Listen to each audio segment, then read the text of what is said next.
فَسَيَهْدِينِ، میرا رب اس مشکل سے مجھے رستہ دے دے گا۔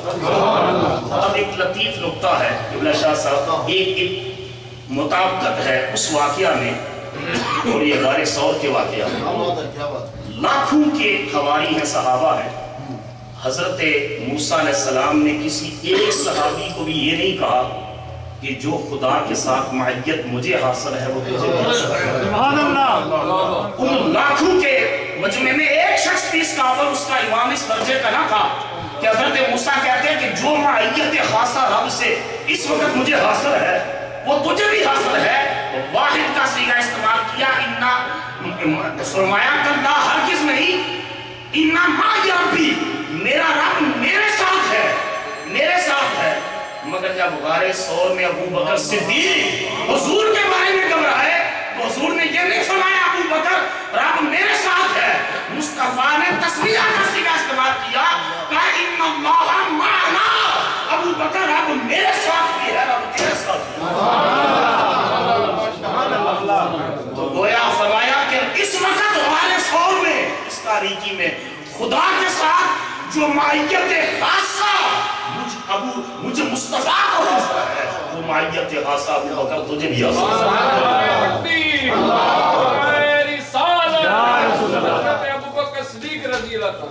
اور پھر ہم آج کی جو کانفرنس کی غرض و غایت بھی سن لے، ہم اس لیے منعقد کرتے ہیں کہ حضور علیہ السلام نے فرمایا اِنَّا أَمَّنَ النَّاسِ عَلَيَّ مَالِهِ وَصُحْبَتِهِ أَبَا بَكْرٍ، فرمایا کہ مال اور صحبت و مجلس کے اعتبار سے جس شخص نے سب سے زیادہ مجھ پر احسان کیے ہیں اس کا نام ابو بکر۔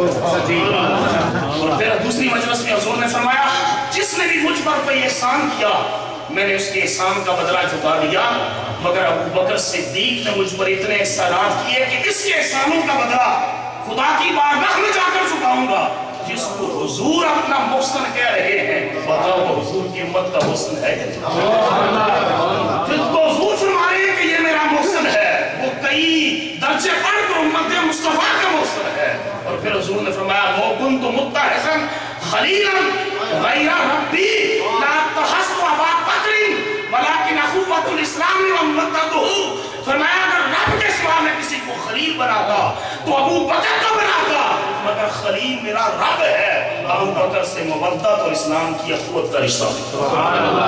جب حضور نے فرمایا نا کہ ان کے احسانات ہیں مجھ پر، تو حضرت صدیق اکبر زارو کتاب زارو کتاب عرض کی یا رسول اللہ میں نے آپ پر کوئی احسان نہیں کیا، میں نے آپ پر کوئی احسان کیا، کوئی احسان نہیں کیا، یہ تو اللہ کا مجھ پر احسان ہے کہ مجھے اس نے آپ کی غلامی عطا، یہ تو رب کا۔ اور علامہ اقبال نے یوں خراج تحسین پیش کیا امن الناس بالرسول ما، امن الناس بالرسول ما، کلیمی اول سینہ ما، کہ اے ابو بکر جو مصطفیٰ کا محسن ہے وہ میری کلیم روح کا، میری سینہ روح کا کلیمی اول ابو بکر صدیق۔ اور ایک بات عرض کر کے حضور علیہ السلام نے جو یہ ارشاد فرمایا جہاں انہوں نے قربانیاں دی، حضور نے فرمایا ابو بکر نے اپنی بیٹی کا نکاح میرے ساتھ کیا، ابو بکر نے مجھے کندھوں پہ اٹھا کر غار ثور میں لے کر گیا، ہجرت کروائی، ابو بکر نے اپنے مال سے بلال کو آزاد کیا، ابو بکر کے مال نے جتنا نفع اسلام کو دیا کسی کے مال نے اتنا نفع نہ دیا۔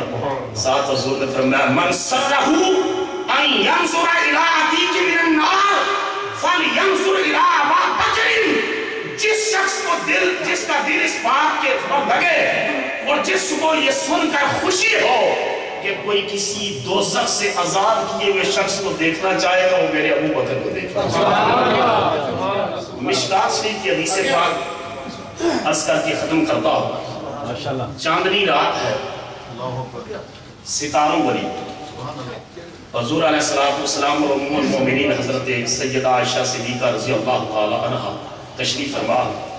مشکات شریف کی حدیث ہے، حضرت ام المومنین عرض کرتی ہے یا رسول اللہ صلی اللہ علیہ وسلم هل تکون لأحد من الحسنات عدد نجوم السماء، یا رسول اللہ صلی اللہ علیہ وسلم آپ کا کوئی امتی ایسا ہے کہ جس کی نیکیاں آسمان کے ستاروں کے برابر؟